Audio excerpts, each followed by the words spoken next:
Good morning friends. World geography की इस series में आप सभी का एक बार फिर से स्वागत है। हम एशिया कॉन्टिनेंट को पढ़ रहे थे और पिछले क्लास में हमने दक्षिण पूर्व एशिया, साउथ ईस्ट एशिया के जो ये 11 देश हैं इनको हमने डिस्कस किया था और इन्हीं 11 देशों का एक संगठन बना है आसियान संगठन, उसको भी हमने पिछले क्लास में डिस्कस किया था। तो आज की क्लास में हम यहाँ के जो फिजिकल इंपॉर्टेंस है उस पर हम बात करेंगे। इनकी बाउंड्रीज और वाटर बॉडीज से जितने भी क्वेश्चंस बनने थे वो हमने पिछले क्लास में उसको डिस्कस कर लिया था। आज की क्लास में यहाँ इन देशों के जो फिजिकल फीचर्स है उस पर हम बात करेंगे। तो चलिए क्लास को शुरू करते हैं। सबसे पहले थोड़ा सा हम रिकॉल कर लेते हैं पिछले क्लास में हमने जो पढ़ा। तो देखिए ये जो दक्षिण पूर्व एशिया है ये इसमें 11 देश आते हैं। तो ये म्यांमार से शुरू होते हैं। देखिए म्यांमार भारत के साथ बाउंड्री बनाता है, भारत के जो उत्तर पूर्वी राज्य हैं उसके साथ बाउंड्री बनाता है। देखिए भारत के उत्तर पूर्वी राज्यों में यहाँ सबसे उत्तर में ये पड़ेगा जी अरुणाचल प्रदेश। तो ये अरुणाचल प्रदेश के साथ बाउंड्री बनाता है म्यांमार। अरुणाचल प्रदेश के बाद यहाँ आ जाएगा जी नागालैंड। अरुणाचल प्रदेश के दक्षिण में म्यांमार की तरफ को नागालैंड, और नागालैंड के दक्षिण में पड़ेगा मणिपुर, और मणिपुर के दक्षिण में ये मिजोरम।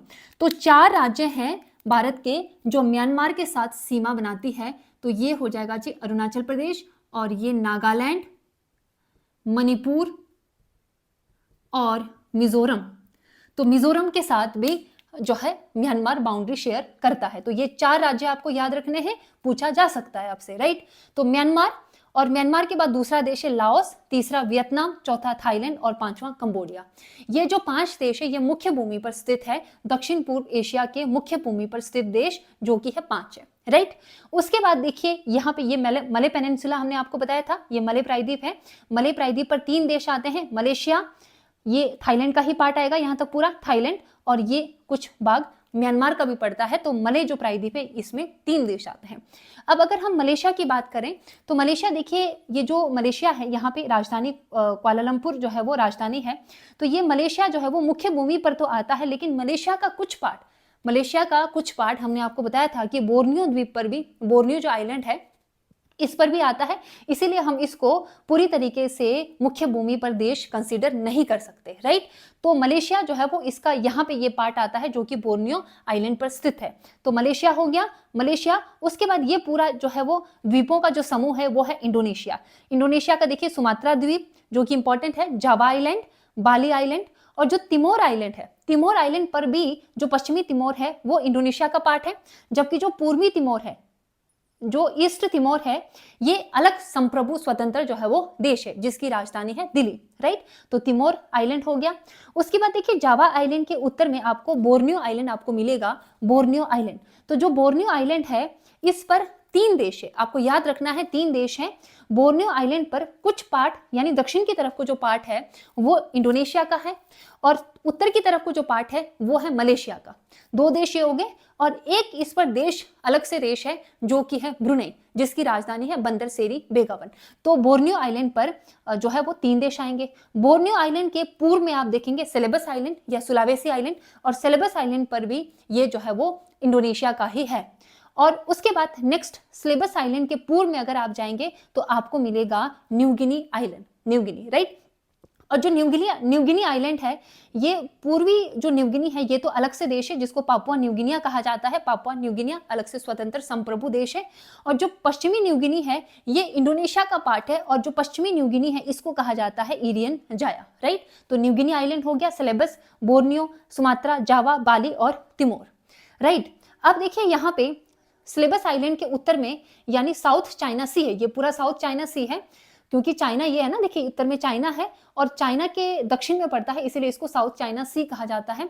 तो साउथ चाइना सी में ही आपको पड़ेगा फिलीपींस।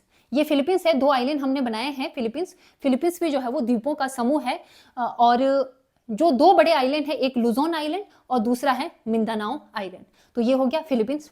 अब यहाँ पे हमने कुछ जलसंधियां भी जो है वो पढ़ा था, जैसे देखिए ये मलक्का जलसंधि है, नाम हमने नहीं लिखा है क्योंकि पिछले क्लास जो है उसमें हमने सब कुछ आपको लिखकर भी बताया हुआ है। तो देखिए यहाँ पे ये मलक्का जलसंधि है। मलक्का जलसंधि एक तरफ इंडोनेशिया का सुमात्रा आइलैंड और दूसरी तरफ मलेशिया और सिंगापुर। अच्छा, सिंगापुर देश यहाँ पे रह गया था। देखिए मलेशिया के दक्षिण में है सिंगापुर, और सिंगापुर और मलेशिया के बीच में भी एक जलसंधि हमने आपको बताया था जो जल संधि है जोहर जल संधि, राइट। और जावा, इंडोनेशिया का जो जावा द्वीप है और सुमात्रा जो आइलैंड है, इसके बीच में भी एक जल संधि पड़ेगा जो कि है सुंडा आइलैंड, सुंडा स्ट्रेट, राइट। और देखिए यहाँ पे बोर्नियो जो आइलैंड है और सिलेबस आइलैंड के बीच में जो स्ट्रेट पड़ेगा वो है मकासर जल संधि, राइट। तो मकासर जल संधि। और फिलीपींस और ताइवान, ये देखिए चाइना के साथ ही ताइवान पड़ेगा, तो ताइवान और फिलीपींस के बीच में जल संधि है लुजोन जल संधि। तो इतना हमने पिछले क्लास में कवर किया था। तो आज की क्लास में हम यहाँ पे अब फिजिकल जो भी इंपॉर्टेंस है उस पर हम बात करेंगे। सबसे पहले हम रिवर्स पर बात करेंगे, यहाँ की कौन कौन सी महत्वपूर्ण जो है वो नदियाँ हैं, राइट। उससे पहले यहाँ कुछ खाड़ियाँ हैं उसको हम देख लेते हैं। देखिए यहाँ पे थाईलैंड है और थाईलैंड के दक्षिण में थाईलैंड की खाड़ी गल्फ ऑफ थाईलैंड आपको मिलेगा। और यहाँ म्यांमार है और म्यांमार के दक्षिण में मर्तबन की खाड़ी, तो ये मर्तबन की खाड़ी है यहाँ पर। और यहाँ देखिए चाइना है, चाइना के दक्षिण में यहाँ पे हेनान जो आइलैंड है इसी के साथ आपको मिलेगा टोंकिन की खाड़ी, तो ये भी इंपॉर्टेंट है। टोंकिन की खाड़ी, थाईलैंड की खाड़ी और मर्तबन की खाड़ी। और यहाँ पे हमने एक नहर भी आपको बताया था, नहर जो कि ये जो आपका क्रान नहर बताया था हमने आपको, क्रान नहर थाईलैंड में है जो अंडमान सागर को दक्षिणी चीन सागर से कनेक्ट करता है, राइट। अब हम रिवर्स पर अगर हम बात करें तो सबसे पहले हम देखेंगे, यहाँ पे देखिए नदियां हमने लिख रखी है यहाँ पे। तो नदियों में सबसे पहले हम बात करेंगे कलादान नदी। तो कलादान नदी देखिए निकलती तो ये भारत से है, कलादान रिवर।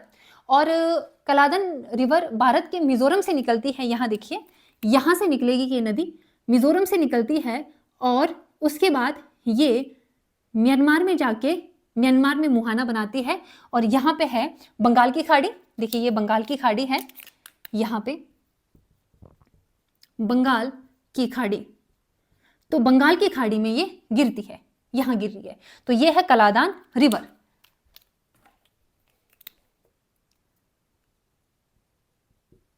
कलादान नदी, तो देखिए जो कलादान नदी है उद्गम ओरिजिन मिजोरम भारत से और मुहाना बंगाल की खाड़ी में। अब देखिए जो कलादान नदी है ये बहुत इंपॉर्टेंट है। कलादान नदी, कलादान नदी के मुहाने पर ही एक पोर्ट आपको मिलेगा म्यांमार में, सितबे बंदरगाह, सितबे पोर्ट। तो यहाँ पे हम लिखेंगे सितबे पोर्ट। तो यहाँ पे देखिए यहाँ पे है सितबे पोर्ट, सितबे पोर्ट। तो सितबे पोर्ट कलादान नदी के मुहाने पर म्यांमार में पड़ेगा और इस पोर्ट को भारत ने लिया है ताकि भारत और म्यांमार के बीच में जो कनेक्टिविटी है वो अच्छी हो सके, ठीक है। और दूसरी चीज कि ये जो सितबे पोर्ट होते हुए भारत जो है म्यांमार होते हुए यहाँ मिजोरम तक पहुंच सके। अब देखिए इसको आपको समझना है, यहाँ पे देखिए वेस्ट बंगाल ये पड़ेगा, यहाँ पे वेस्ट बंगाल, और वेस्ट बंगाल में यहाँ पे कलकत्ता, यहाँ पे कलकत्ता है।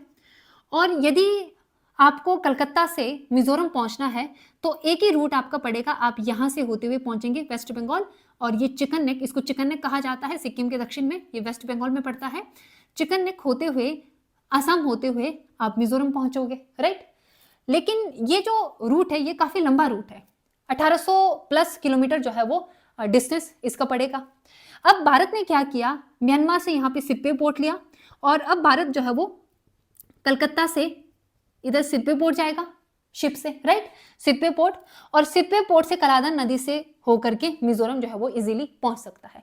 और ये जो डिस्टेंस पड़ेगा ये 950, लगभग 950 किलोमीटर डिस्टेंस जो है वो पड़ेगा, लगभग आधा डिस्टेंस हो गया। देखिए ये 1800 प्लस किलोमीटर बन रहा था और ये जो डिस्टेंस है ये 950, लगभग 950 किलोमीटर डिस्टेंस आपका रहेगा, राइट। तो एक तो ये चीज आपको याद रखना है, सितबे पोर्ट इंपॉर्टेंट है। दूसरी चीज यहीं पर देखिए म्यांमार में ही यही कलादान नदी के आसपास सितबे पोर्ट जहां पर है उस प्रांत को कहा जाता है रखायन प्रांत। तो ये भी इंपॉर्टेंट है, रखायन प्रांत। तो लिख लीजिए आप यहाँ पे, ये पड़ेगा रखायन प्रांत। तो यहां लिख देते हैं इसको, ये पड़ेगा रखायन प्रांत।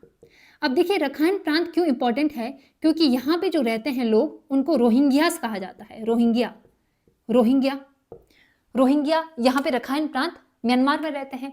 लेकिन म्यांमार जो है ये रोहिंग्यास जो हैं इनको अपना नागरिक नहीं मानता है, इस वजह से ये रोहिंग्यास यहाँ पे जो पड़ोसी देश हैं जैसे भारत है और यहाँ बांग्लादेश है, देखिए ये बांग्लादेश है, बांग्लादेश जो है वो म्यांमार के साथ बाउंड्री बनाता है, भारत के साथ तो देखिए बनाता है, सबसे ज़्यादा बाउंड्री भारत बांग्लादेश के साथ बनाता है। तो यहाँ पूरा ये बांग्लादेश आ जाएगा, ये बांग्लादेश, यहाँ जो है म्यांमार के साथ भी बाउंड्री बनाता है। तो यहाँ पे जो रोहिंग्यास हैं ये जो है म्यांमार इनको अपना नहीं मानता है, इसीलिए ये भाग करके यहाँ या तो भारत के उत्तर पूर्व जो राज्य हैं यहाँ पे बसने का प्रयास कर रहे हैं, और यहाँ फिर ये बांग्लादेश चले जाते हैं, जो आए दिन न्यूज़ में रहता है इनको लेकर के, राइट। तो ये भी इंपॉर्टेंट है, आपको याद रखना है। रखाइन प्रांत, रोहिंग्यास जो है यहाँ पे रहते हैं रखाइन प्रांत में, म्यांमार में है, और रखाइन प्रांत में ही कलादन नदी के मुहाने पर सितवे पोर्ट है, और सितवे पोर्ट भारत ने इसको लिया है, राइट। तो यहाँ से इतनी चीजें आप देखेंगे, ये हो गया कलादन रिवर। उसके बाद नेक्स्ट देखिए इरावती नदी। तो इरावती नदी जो है म्यांमार की सबसे लंबी नदी है, इरावती नदी। तो इरावती नदी निकलती है चाइना से, देखिए इरावती नदी चाइना से निकलती है, चाइना से निकलती है, और ये म्यांमार में बहती है इरावती नदी, और यहाँ पे मुहाना जो है वो बनाती है, ये हो जाएगी इरावती नदी। इरावती नदी, तो इरावती नदी यहाँ लिखा है हमने इरावती, इसको एक्सप्लेन यहाँ किया है। आप अपने नोट्स में जो यहाँ हमने लिखा है इसको भी आप साथ में लिखेंगे। इरावती नदी उद्गम ओरिजिन चीन से निकलती है, यहाँ ऊपर चाइना है, और फिर म्यांमार आती है, म्यांमार होते हुए मुहाना बनाती है अंडमान सागर में। देखिए अंडमान सागर में ये अपना माउथ बनाती है, मुहाना अंडमान सागर में, और म्यांमार की सबसे लंबी नदी है, ये म्यांमार की सबसे लंबी नदी है। और इसी इरावती नदी पर आप देखेंगे दो शहर हैं जो कि काफी इंपॉर्टेंट है, वो है यहाँ पे मांडले, और दूसरा जो शहर है वो है रंगून। तो ये दोनों इंपॉर्टेंट है, मांडले और रंगून। अब देखिए जो मांडले है ये म्यांमार का धार्मिक और सांस्कृतिक केंद्र भी है, और ये जो मांडले है यहाँ पे पहले जो है वो जेल हुआ करता था यहाँ पे, और भारतीय जो भी क्रांतिकारी नेता थे जैसे सुभाष चंद्र बोस, बाल गंगाधर तिलक, उनको इस जेल में रखा गया था। तो इसीलिए इंपॉर्टेंट है, मांडले इरावती नदी के किनारे है। रंगून तो है ही इंपॉर्टेंट, क्योंकि म्यांमार की जो पुरानी राजधानी थी वो थी रंगून। तो रंगून और मांडले दोनों इरावती नदी के किनारे है, और ये जो इरावती नदी है चाइना से निकलती है, फिर म्यांमार आती है, और म्यांमार की सबसे लंबी नदी है, और लास्ट में ये अंडमान सागर में गिरती है, राइट। तो ये होगी दूसरी नदी, एक कलादन नदी और दूसरी नदी है इरावती नदी। उसके बाद नेक्स्ट हम देखेंगे साल्वीन नदी। अब देखिए जो साल्वीन नदी है ये भी निकलती है चाइना से ही, चाइना से निकलती है साल्वीन नदी, और फिर उसके बाद म्यांमार में आती है साल्वीन रिवर, फिर म्यांमार में आती है, और फिर म्यांमार और थाईलैंड की बाउंड्री पर बहती है ये कुछ दूरी, थाईलैंड, और देखिए ये थाईलैंड है और ये म्यांमार है, थाईलैंड और म्यांमार की बाउंड्री पर बहती है ये नदी, और फिर उसके बाद लास्ट में ये नदी जो है वो मर्तबन की खाड़ी में गिरती है। यहाँ पे देखिए म्यांमार के दक्षिण में ये जो खाड़ी है ये है मर्तबन की खाड़ी, तो जो साल्वीन नदी है वो मर्तबन की खाड़ी में गिरती है, तो नाम लिख देते हैं ये है साल्वीन नदी। साल्वीन नदी, एक इरावती नदी और दूसरी साल्वीन नदी, राइट। तो साल्वीन नदी देखिए उद्गम चाइना से निकलती है, मुहाना बनाती है मर्तबन की खाड़ी में, और इरावती और साल्वीन नदी के बीच में ये देखिए दोनों नदियां जो है वो म्यांमार में है। तो इरावती और साल्वीन नदी के बीच में ये जो पठार है यहाँ पे म्यांमार में, इसको कहा जाता है शान पठार। तो ये है शान पठार, तो इंपॉर्टेंट है शान पठार। तो ये शान पठार म्यांमार में पड़ता है, और अगर पूछा जाए कौन से दो नदी के बीच में है तो इरावती और साल्वीन नदी के बीच में है, राइट। तो ये होगी तीसरी नदी साल्वीन नदी। अब चौथी नदी है बहुत ही ज्यादा इंपॉर्टेंट है, मेकोंग नदी। तो जो मेकोंग नदी है ये दक्षिण पूर्व एशिया जो है, ये जो 11 देश हैं इनमें सबसे बड़ी नदी जो है, सबसे लंबी नदी जो है वो है मेकोंग नदी। अब देखिए मेकोंग नदी जो है ये निकलती है चाइना से, मेकोंग नदी चाइना से निकलती है, ये चाइना से निकलेगी, फिर ये लाओस में आती है, और फिर ये लाओस, और देखिए इसको आपने ध्यान से करना है, यहाँ से क्वेश्चंस बनेंगे। तो जो मेकोंग रिवर है ये चाइना से आती है, चाइना से आने के बाद ये गई म्यांमार में, और म्यांमार और लाओस के बीच बाउंड्री बनाती है, म्यांमार और लाओस के बीच बाउंड्री बनाएगी, और फिर ये एंटर करेगी लाओस में, और लाओस में एंटर करने के बाद ये जो है लाओस और थाईलैंड के बीच में बाउंड्री बनाती है। देखिए पूरा ये लाओस और थाईलैंड के बीच में बाउंड्री बनाते हुए फिर ये जाती है कंबोडिया में, कंबोडिया में, और कंबोडिया में जाने के बाद ये लास्ट में जाती है वियतनाम में। तो यहाँ पे ये डेल्टा बनाती है, मुहाना वियतनाम में बनाती है। तो ये होगी मेकोंग रिवर। तो बहुत इंपॉर्टेंट नदी है मेकोंग नदी, मेकोंग नदी।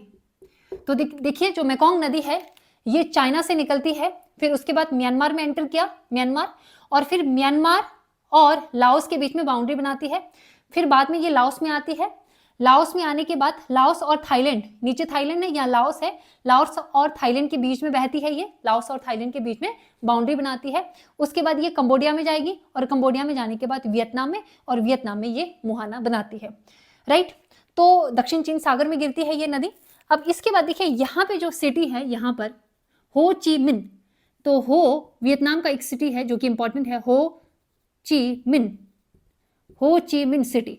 तो हो ची मिन सिटी जो है वो के पास जो मेकोंग नदी है ये मुहाना बनाती है, जो कि वियतनाम में है, राइट। तो यहाँ पे हमने इसको एक्सप्लेन किया है। देखिए मेकोंग नदी, उद्गम चाइना, मुहाना दक्षिण चीन सागर, और ये चीन से निकलती है, फिर उसके बाद म्यांमार, फिर उसके बाद म्यांमार और लाओस के सीमा पर बहती है, फिर थाईलैंड और लाओस के सीमा पर, और फिर उसके बाद कंबोडिया, और फिर उसके बाद लास्ट में वियतनाम। और ये दक्षिण पूर्व एशिया की सबसे लंबी नदी है मेकोंग नदी, इसको भी आपने लिख लेना, दक्षिण पूर्व एशिया की सबसे लंबी नदी। तो ये 4 रिवर जो है, जो कि इंपॉर्टेंट रिवर है, ये हमने इसको डिस्कस कर लिया।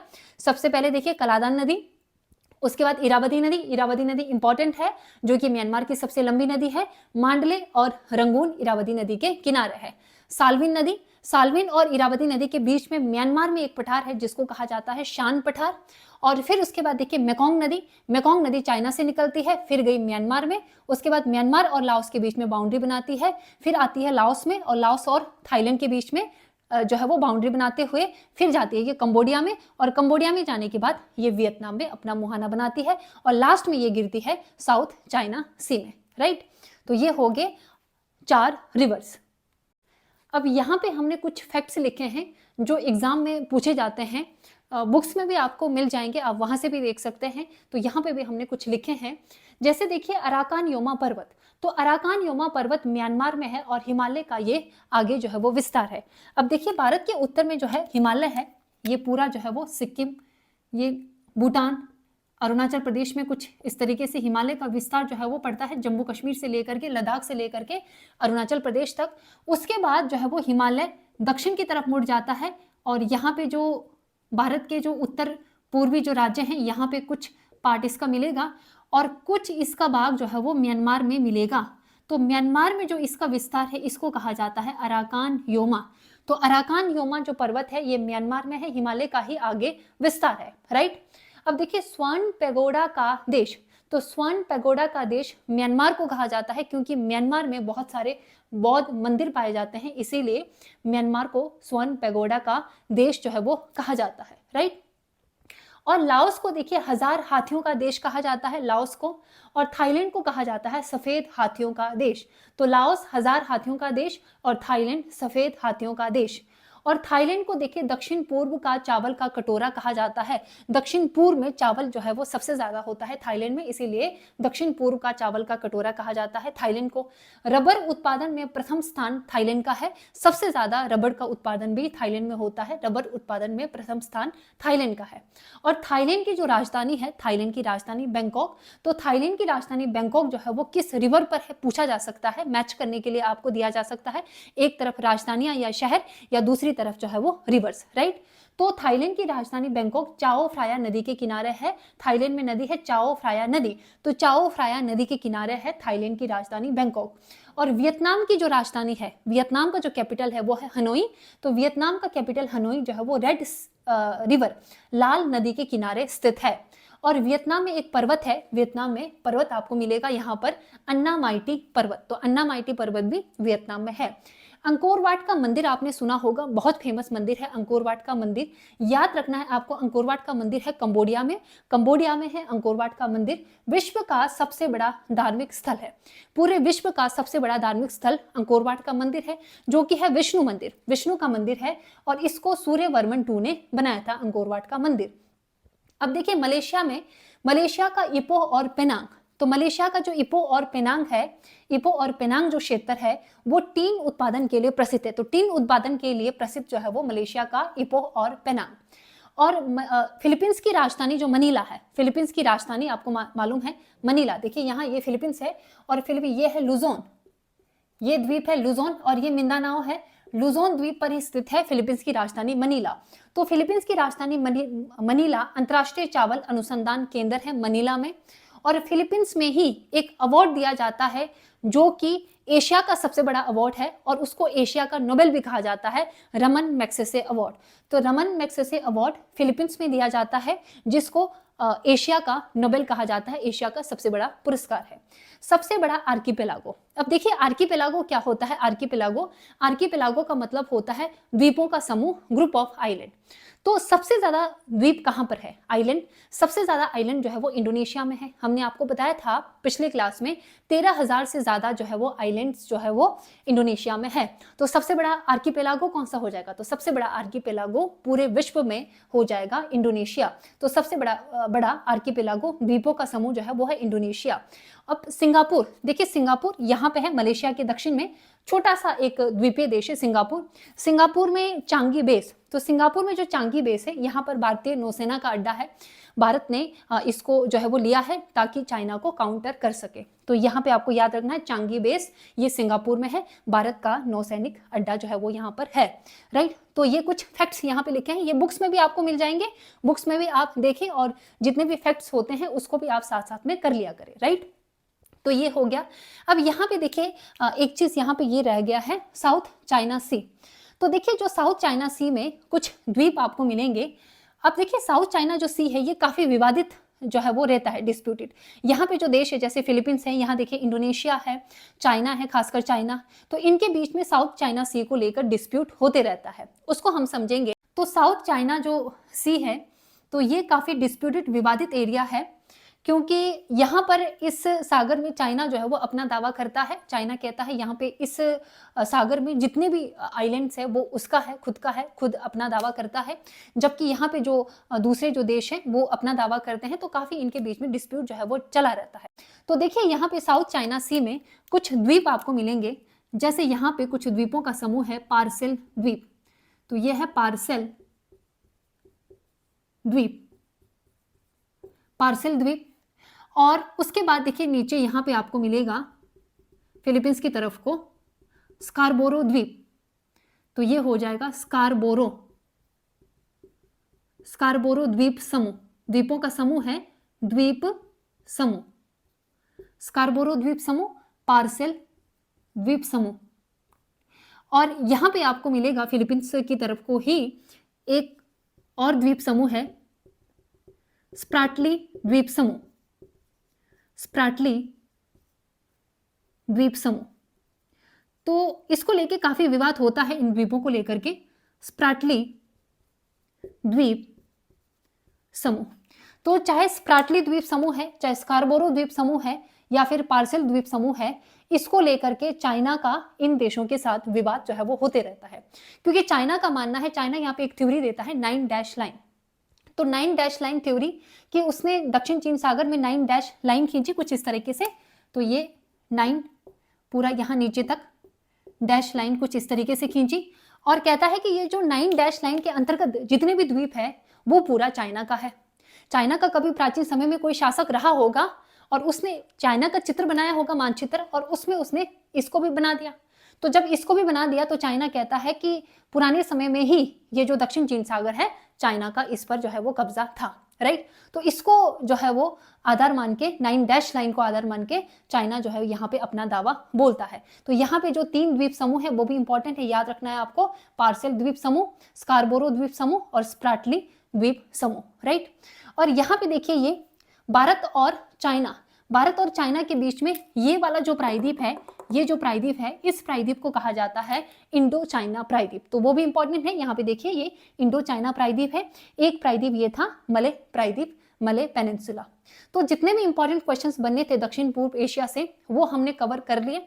और जब आप वीडियो देख लेते हैं उसके बाद एक बार आप बुक्स में ज़रूर इसको देख लीजिएगा, क्योंकि बुक्स में और आपको फैक्ट्स मिलेंगे तो उसको भी आपको सबको अपने नोट्स में लिखना है और एग्जाम के लिए तैयार करना है। तो एशिया कॉन्टिनेंट पर एक और क्लास होगी, उत्तर पूर्व एशिया को हम पढ़ेंगे। ये दक्षिण पूर्व एशिया था। उत्तर पूर्व एशिया में नॉर्थ कोरिया आ जाएगा, साउथ कोरिया आ जाएगा, जापान, रूस का जो पूर्वी जो तट है उसको हमको पढ़ना है, चाइना को पढ़ना है। तो वो सारा जो है वो एक वीडियो में आपका कवर हो जाएगा। उसके बाद एशिया कॉन्टिनेंट आपका कंप्लीट हो जाएगा। तो मिलते हैं नेक्स्ट क्लास में। Thank you so much.